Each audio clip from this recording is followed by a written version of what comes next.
नेब कराची सूबाई वज़ीर नवाब तैमूर खान टालपुर खिलाफ़ अख्तियारनि जे ग़लत इस्तेमाल करण ऐं असासा ठाहिण जे इल्ज़ाम हेठि जांच शुरू कंदे डीसी उमरकोट खां तफ़सील तलब कया विया आहिनि।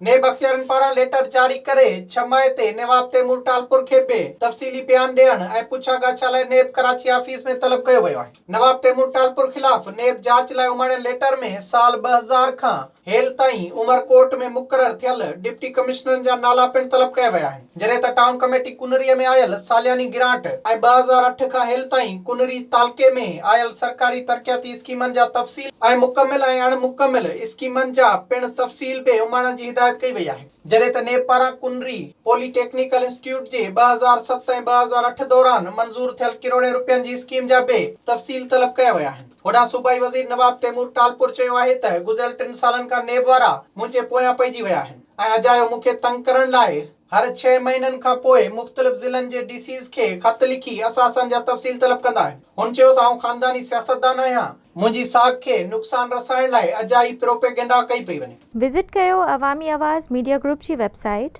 awamiawaz.pk।